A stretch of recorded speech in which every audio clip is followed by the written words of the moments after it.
Okay, well, I think we've got a great group to get started. We are expecting a few more people. Love to know that these sessions are accessible enough that you can attend in your car. Welcome everybody to Wednesdays at 1. I'm Carol Stewart of the Employment Sector Council, and I'm joined by my co-host Jessica Gowers of the Workforce Planning and Development Board. And as many of you know, this series, Wednesdays at 1, is supported by the City of London as part of its efforts to drive community and economic recovery across our region. And so the idea is to bring us all together to learn, to share, and to connect with each other. Today, my co-host is also the main presenter. Jessica Gowers is overseeing the update of our region's local jobs hub, plus a number of tools that we can all use to better understand our labor market. We're looking forward to lots of discussion following Jessica's presentation, so please stick around while we talk about how we can use good current local labor market information to help our job seekers, our employers, and students, and each other in our day-to-day roles. So over to you, Jessica. Hi, Carol. Thank you. Thanks, everybody, for being here. I was really happy to see the turnout. So this is a big deal for our organization that we have the new website. So the format for today is that I pre-recorded the little demo of the website with the labor market information accessibility. So hopefully that's going to be a smoother ride for everybody who's attending, and I get to cover what I actually want to cover instead of getting like the live presentation nerves. But like Carol said, we'll be sure to have discussion afterwards. And it was this presentation was influenced by a lot of her LMI connections and experts. So I have tried to set it up so it will be very easy to share my screen and start the presentation. So hopefully you can see it. Okay, perfect. So thanks everybody for being here, and this is the presentation. Thanks for joining me today. My name is Jessica Gowers. I'm the Communications Manager for the Elgin Middlesex Oxford Workforce Planning and Development Board. And today I'm going to go over with you our new website in our effort to make our LMI more accessible. So the real purpose of the relaunch of our website is because one of our yearly deliverables for this year is that we've chosen to undertake making our LMI more accessible to the broader community and to our partners. And we realize that this begins with our website. Of course, our website is where we house all of the LMI that we collect and all of the data visualizations that we put forth, and our local jobs hub tool is there, and all of what we offer the community is really focused on our website. So it just makes sense that we need to start there, make this more accessible, and then the rest will come later. Even with our partners who are not necessarily data experts, we want to make sure that they are able to use our tools and they understand all of the ones that are on the website and are available to them. Really, the purpose is to make sure that anybody who wants to use data or local labor market information for the London Economic Region is able to find it, understand it, and make good use of it. So as I said, this was a yearly deliverable for us. This is something that we're going to continue and take on for the next year and probably continuously going forward. And so to really drive that, we've come up with a series called Labor Market Information Made Easy. And the first session is where we're really going to start from ground zero. So you can kind of think of this session as a prequel to the real launch of the Labor Market Information Made Easy series. And so that launch is going to be on May 31st, where we start from the very bottom talking about what is local labor market information. And so I'll make sure that you can find that link, and I'll show you on our website where to find that link. It's actually right on the homepage at this moment. So why don't I share my screen and we will launch into the demo. Okay, so here is our website. So if you are familiar with us, you know that this looks very different than what it used to. Our website can be accessed at workforcedevelopment.ca. You can see at the top there. And so we're starting where it feels natural. This is just the home page. You can see at the top we have on our navigation a home button and about us, our deliverables, local labor market plan, the labor market information made easy, the employer one, and in the future what will be added to this is our migration and mobility report, as well as our library, where you're familiar with this, that on our library is where we house all of our reports from the history of time. So the local jobs hub, this will just bring you to the tool that is on the homepage. It just kind of jumps down. Our news, this is where you can find previous and current posts about what's upcoming or what we're doing and all the things that we want you to know, and generally just our contact information. So within the first scroll, we have the what's happening. This is what I was talking about, where you can go to news and find more information about this. When you click on it, you will be brought to a page. So this is exactly what I was saying before, that this is going to be the first session of our Labor Market Information Made Easy series, the What is Labor Market Information? You can click here to register now. And we have Deb's retirement and our Wednesdays at 1, which are attending right now.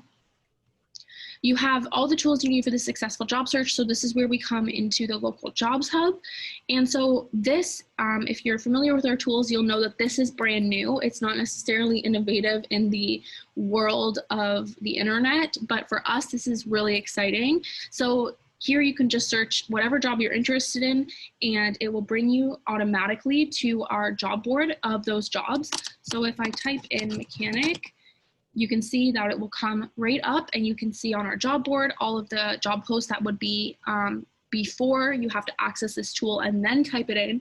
Now you can type it in from the home page and it will bring you to this tool. So this is like our gold bar of making sure that our tools are accessible and easy to use, and they don't require prior knowledge or familiarity with the Workforce Planning Board. So if I go back to the homepage, back to the local jobs hub tools, you can see that we have this counter here. It is always counting automatically, so that will change every single time you come to the website. And we have these tools. They are the same tools that we had before of the local jobs hub tools. They just are presented differently. So that was really the angle that we took as our approach to make it more accessible, was that we understand a lot of people who use and promote our tools, thank you, are the employment service providers. So when the job seeker comes onto this website, we want them to be able to access it independently, and they're able to understand it without help or without somebody explaining to them what kind of the jargon means. So you can see very straightforward job post, job map, job bubbles, et cetera, with the very brief description of what those tools are. The job posts and the job map, most people are really familiar with them. They're the ones that we promote the most, but the ones that I get the questions about the most are the job bubbles and the career calculator. So I want to show you those ones today because the job post, job map, training near you, jobs by industry, those ones are really straightforward. When you click on them, they just make sense. But the job bubbles and the career calculator do require a little bit of me explaining what those tools are to you and how you can best use them. So with the job bubbles, and I also want to mention that I'm just doing a brief overview right now of our website, but in the future, we'll have more specific installments if that's what people are interested in how to use each tool and how to get the most benefits out of each tool. So right now, I'm just going over the ones that I find people need a little bit of an explanation with, because independently, maybe the use of them doesn't make sense. So it says, great for visual thinkers with the job bubbles. And so the feedback that I've gotten about this tool is that it's very overwhelming. And so if you don't know what you're looking at, maybe that is the case. Maybe you're feeling that right now. So with this tool, first I want to say that I think that this tool is best used for people who don't know the direction in which they want to take their career at this exact moment. So instead of going to the job board and seeing a list of jobs that are available, if you're a person who you're just trying to get back into the workforce, or you want a career change, you don't know what you want to do, seeing a list of oh, a mechanic, and then a waste management person, and then a tailor, it may not speak to you. So in this setting, you can kind of see this is everything right now that's on the job board. And so maybe when you were looking for a job, you didn't think, oh, I could be a painter, or I could be a payroll administration person, I could be a motorcycle mechanic. And so this is just a way to get everything that's available in one place so you can see it right away. And you do also have the option to filter it down by sector. So if that is something that you want to do, or if you can change it by the bubble size option. So maybe this is something, you prioritize the median salary or the job openings. You can see that on each bubble, there is a little number. That's how many job openings are available right now on our job board under that title. And if you put your mouse over it, you can see it kind of extends into, you can see the arrows there going to different bubbles. So you can see that I have my mouse on receptionist and there's arrows going off. So example, up at the top, you can see that one of the ones that's highlighted is administrative supervisors. So the way that I like to think about it is the blue bubbles are the primary job. This is a store clerk. This is a heavy equipment operator. And then when you hover over that, it will give you like branches of more specific titles that are under like that job title. So for example, like think of like a nurse, and then that would be the blue bubble. And then all of the, like maybe somebody who does the ultrasounds, or like an operator with a radiologist or something like that, is underneath the nurse. So it's like the more specific titles. And more commonly, under those very common names like roofer, you're gonna find more job postings, because that is what the employer is putting, because it's a general title, right? So like I said, I want this tool, people to understand that this tool can be used for anybody, but it's maybe not the person that knows that they want to go into administration, or they know that they want to go into construction, because you're not going to be able to, I guess you're going to spend a lot of time looking. And I mean, you do have the search by keyword, but really I think that the gold with this tool is that if you don't know what you want to do, you can come here and look at all of the different names, and maybe it will start making sense to you about what speaks to you right away. Also, I want to say that when you click on them, you'll see that the job description comes up and the 2 active postings come up. And this is the layout, I guess, for every single one. So you can see that there's 6 active job postings. You look and there's the job postings. When you click on them, it takes you to the place that it was aggregated from.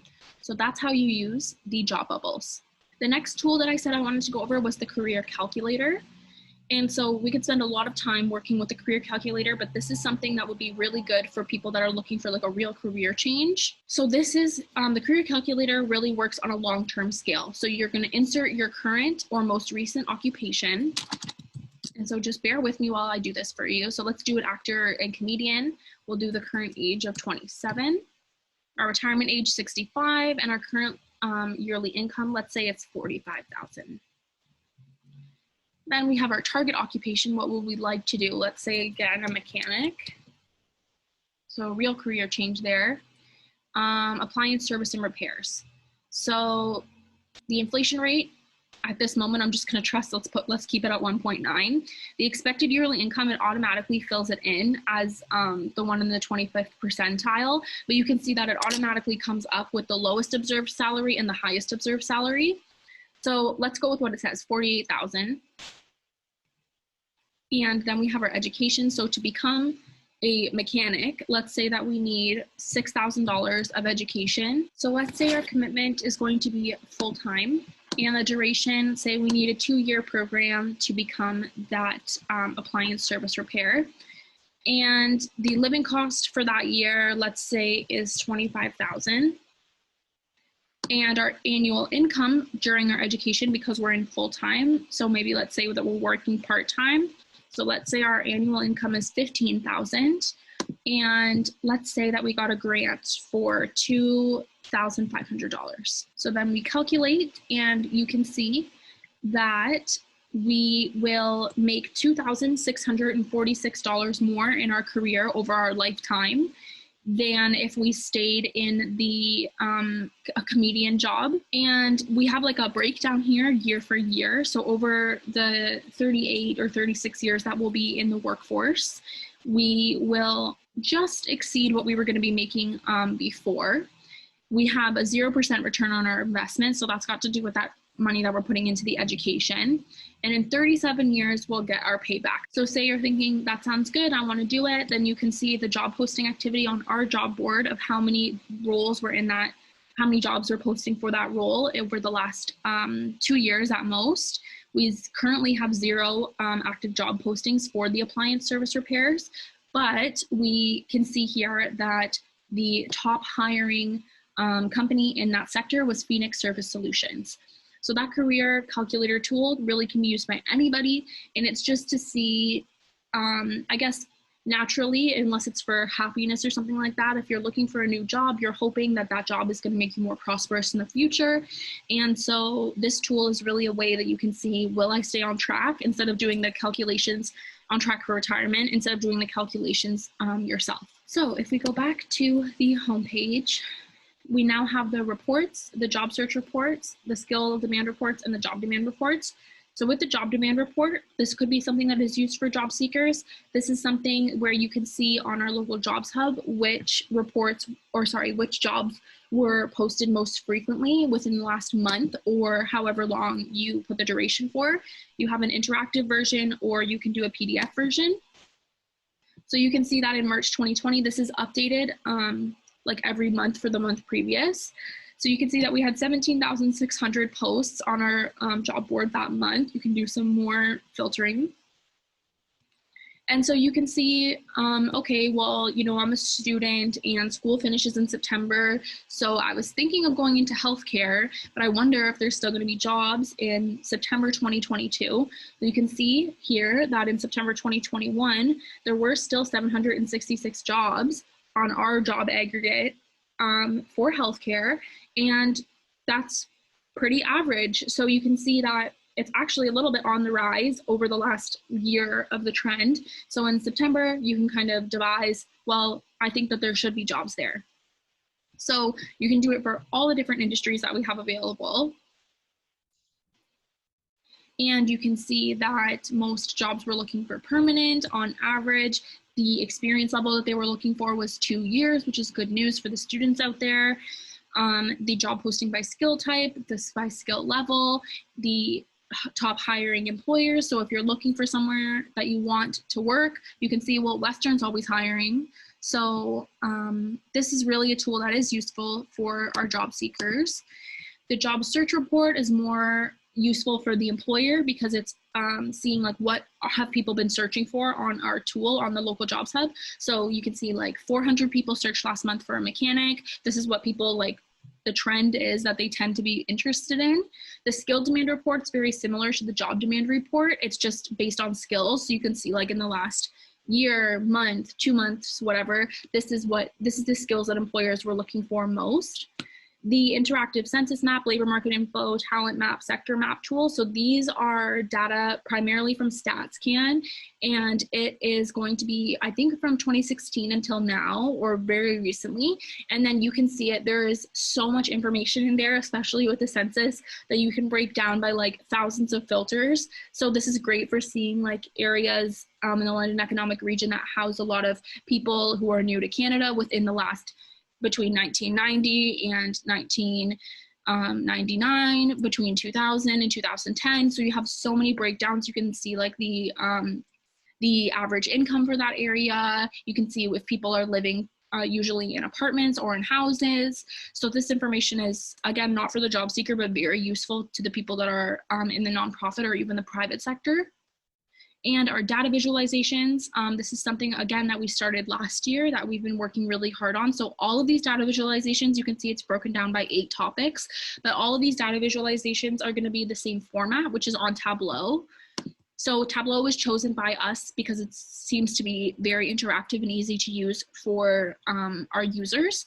So you can see at the top here, you've got all of the different things you can break down, client's gender of people who are using literacy and basic skills from 2018 to 2021.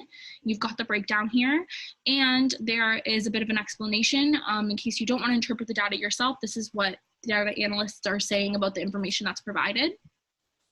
So those are very, very quick summaries of the tools that we have on our website. Then we have just our Instagram, social media, and stuff like that. It's a very, very quick breakdown, and we will be doing more in-depth tutorials if people are interested in them. But thank you for joining me today. And I hope that I've answered a lot of your questions, and I really hope that we are achieving our goal by making this more accessible to the community. And I hope that you learned something today about the different data that's available to you.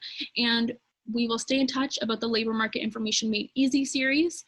And thanks a lot. See you soon. Thanks for joining me today. Okay, so there's the presentation.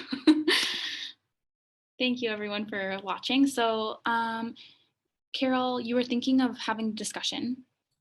So if there's any questions. Yes, first of all, we welcome any questions to start.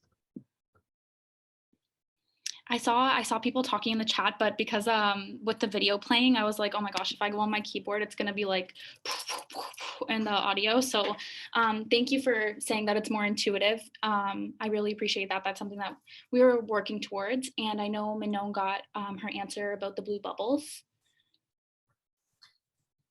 So I have a comment. First of all, thank you. I do think this is simpler, particularly the differentiation between these are the job boards versus the job map, and of course the bubbles. One, maybe I think everybody, lots of us have seen the bubbles and went, blah, especially if it can take a bit of time to load.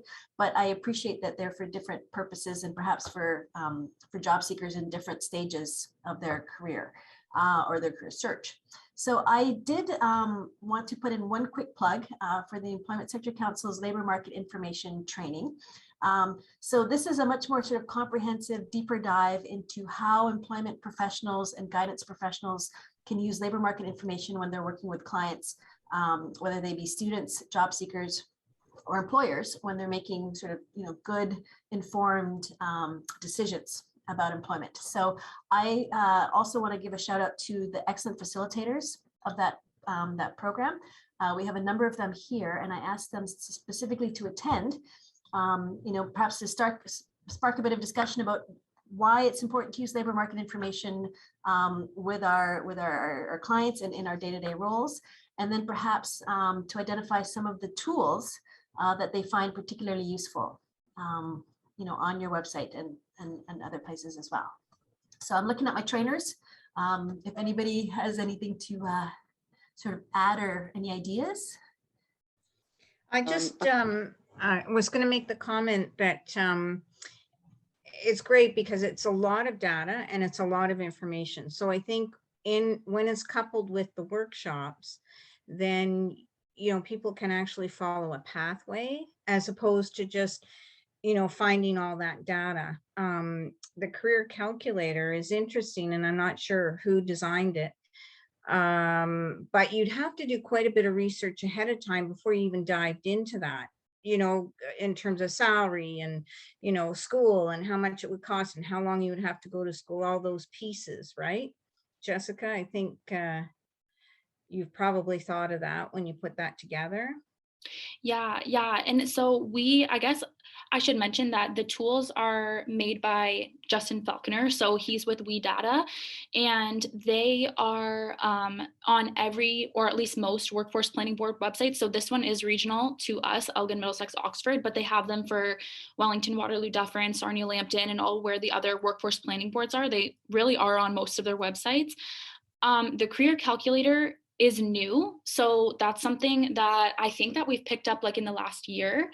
So I agree with you, Allison. Like that's definitely something that's maybe needs to be done with, for a lot of people, needs to be done with like an employment service provider, maybe like assisting the job seeker if they need that, instead of doing it independently, because even like with the inflation rate and things like that, it really does. And also how like post-secondary is, like it's really hard to find your tuition costs even on websites with like on Western or Fanshawe or whatever school you're going to. So I agree with you. They are always doing updates. So I guess we'll see where that takes us. It would have been wonderful to have that when second careers first came out, all that, sort of your return on your investment piece, because we'd always try to get people to think about that. And they often didn't when they were making a career change. So that's great to have that in there. Thank you. Yes. And I also want to go to Junior because I know your hand was up. So. Oh, hi, thanks, Jessica. More of a comment than a question. I'm fairly new to the role of employment services, and I've accessed that website recently, like in the last little while. One of my coworkers directed me there as a tool to find jobs for the people that I'm working with. And so I just wanted to say, like, some of the changes that I noticed in the presentation, like I'm really excited to explore that and see the different components about it. It seems fairly easy to navigate. So I'm really excited to utilize that tool to help the people that I'm working with. Thank you. Yeah, because that was something like I said, that we realized this is like our connection to the community, and some of the language that we used like before I guess can be kind of confusing, especially if you're not in the sector, or like you're not, you know, working with like the employment services and nonprofit and stuff. Like they just, like before they would be called like regional job listings and things like that, like when you could just call them job posts. And it's really professional, but it's like, you know, for some people who have never been to our website, it just, they don't know what it is, and sometimes people don't have the time to explore. So I really appreciate that. Thank you.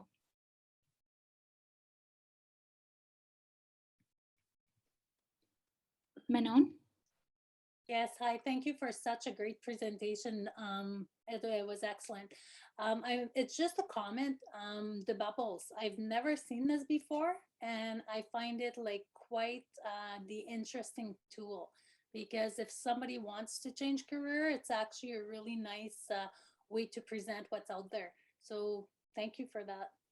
Thank you. Yeah, I have, like I said, I have received feedback before that it's overwhelming, or people, they don't really know what they're looking at. So I'm happy to have the opportunity to, I guess, explain it a little bit better. And Kim?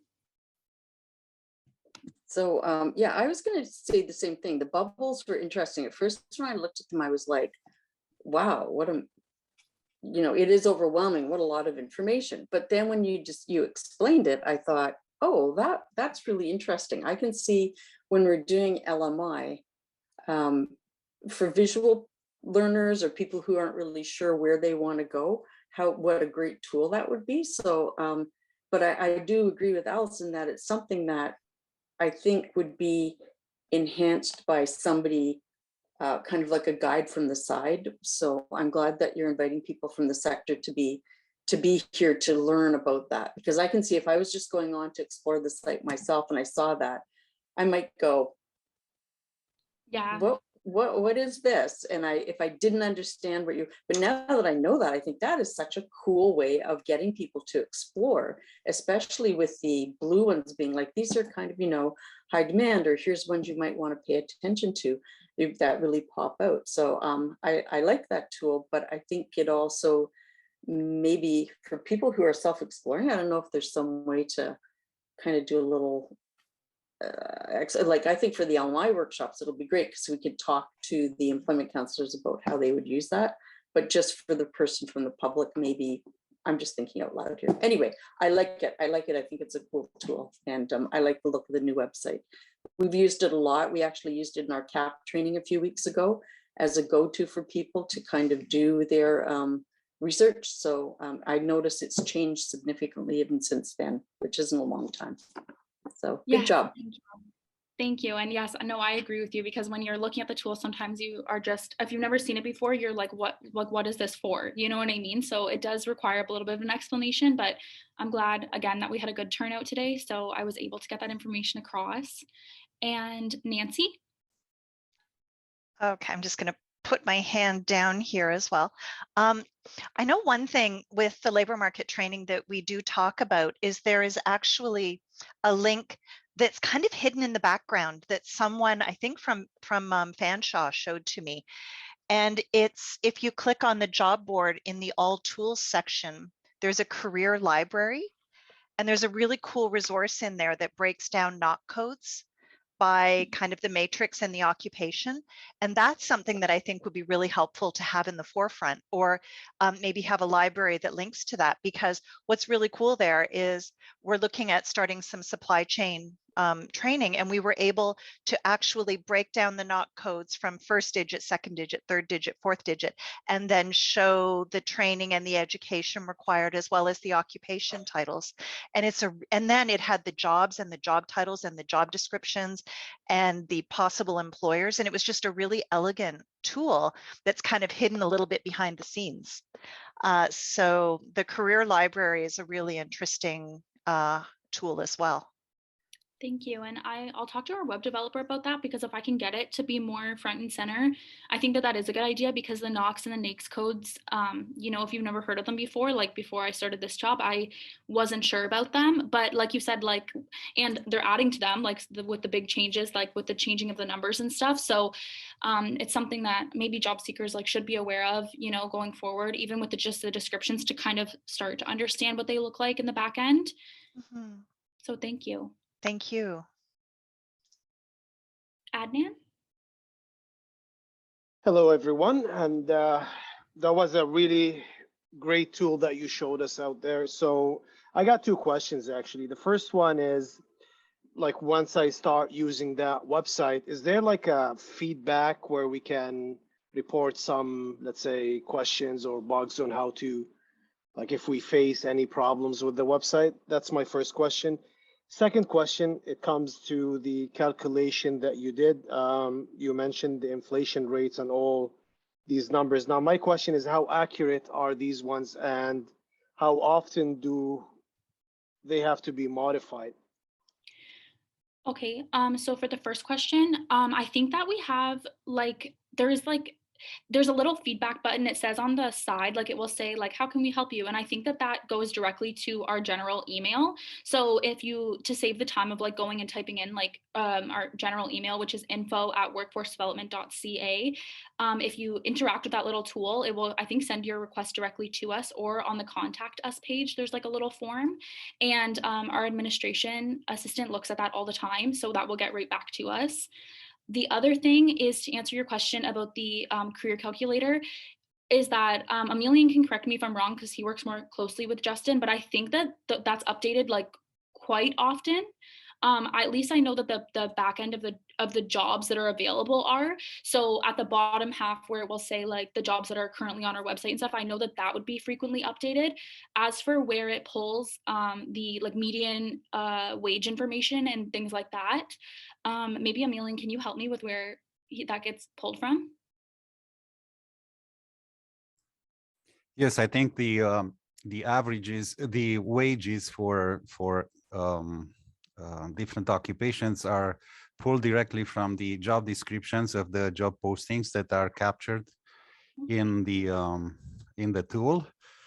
In terms of inflation that we've seen in that calculator, I guess that was a variable that you could change manually in order to make this calculation. So I'm not sure how to respond to that particular thing. It's probably not a perfect tool in a sense, because there we compare two, for example, two possible occupational venues, but we didn't take in account that a person might not be able to work in one career and stay unemployed for the 2 years that they are spending on getting education and getting a new career. So it's kind of an approximate, a raw way of comparing two options that you have, but there are so many other variables that you can take in account when you make these comparisons. So I think it's a helpful tool, but definitely it's open for improvement. And yeah, in terms of data, again, if there is data that we are posting as being a census data, every 5 years, we probably update this information. But if it's data regarding the job postings, wages and number of postings per job, per occupation or per industry, and so forth, that those are instantly updated as they are progressing to add up in the tool. So Thank you.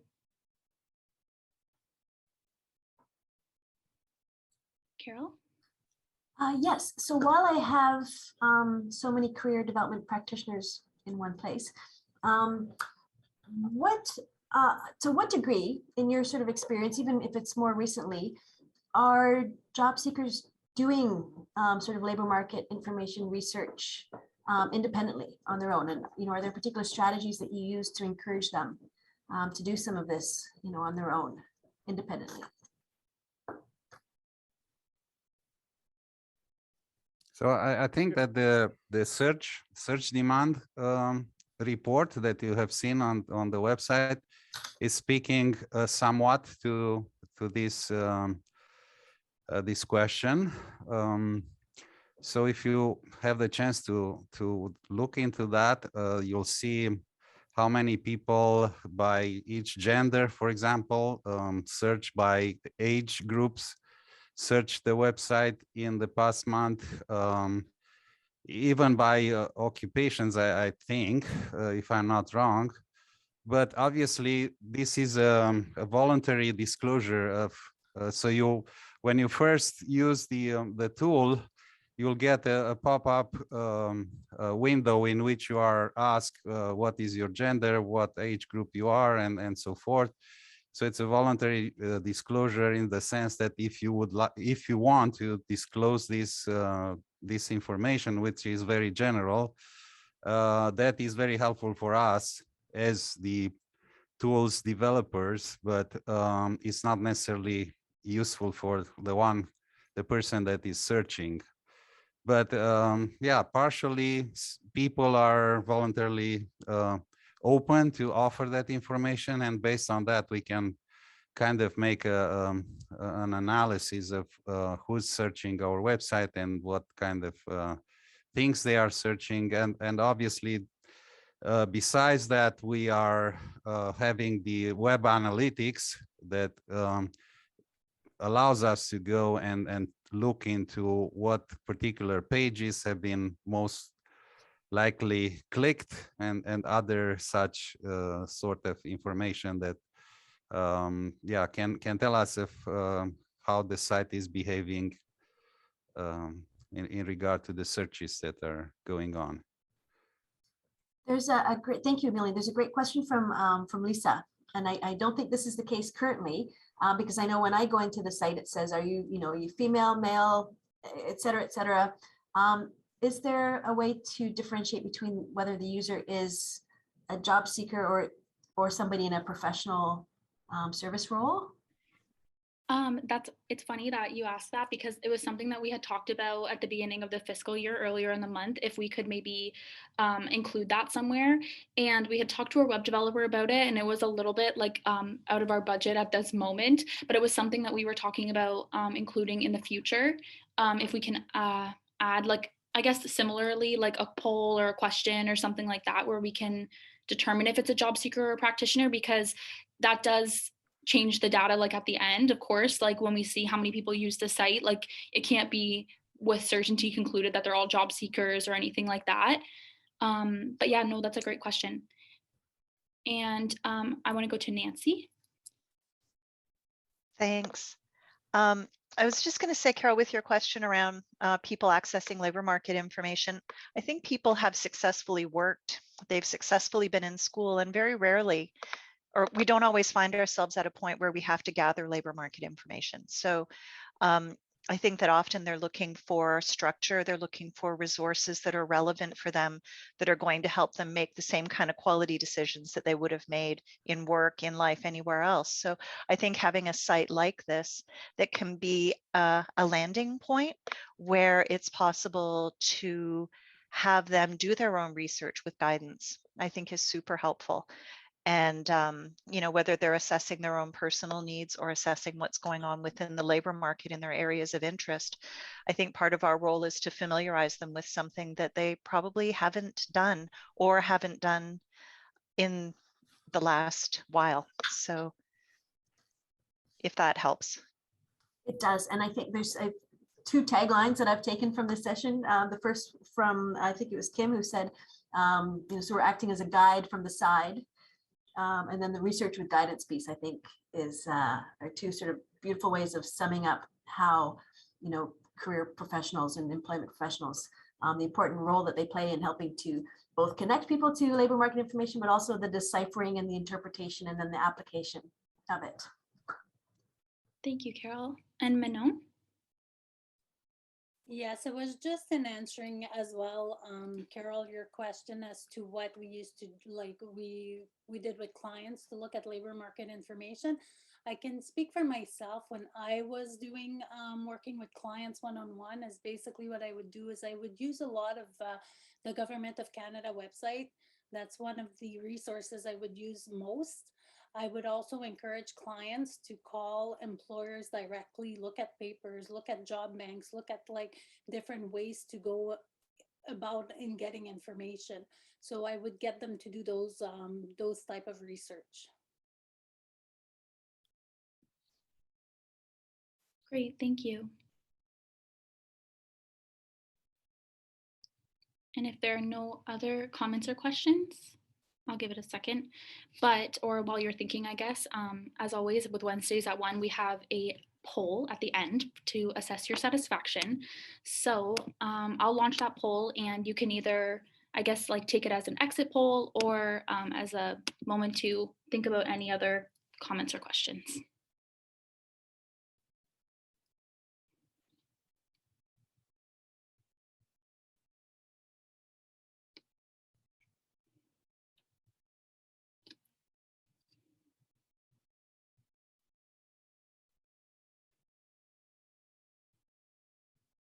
Thank you, Harvey. Yeah, so in the chat, Harvey said that I can see where this would be most helpful for a client seeking a career change, i.e. second career. And I think that that's so true. What was said before, that this would have been like perfect if it was coming out at the time when second career was really launching. So yes, thank you. I know that second career has, I think it's sort of loosening its eligibility criteria currently, and I understand that more information is coming out about sort of what a new updated second career might look like. So perhaps there is a Wednesday at 1 session in our future where we can relook at what that application process is like. And perhaps there's a streamlined way for those of you who either work directly with second career or are making referrals to that program to see what sort of information they're gathering with respect to labor market and career planning. And maybe there's a process that we can collaborate on, so it's not such an onerous process, because my understanding is it can be quite a hefty initiative to undertake.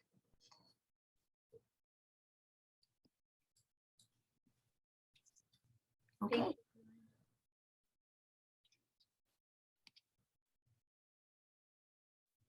Well, thank you so much, everyone. Thank you so much, Jessica. It's so wonderful to see everybody's faces and names and so forth. Thank you for attending. Thank you to the LMI facilitators.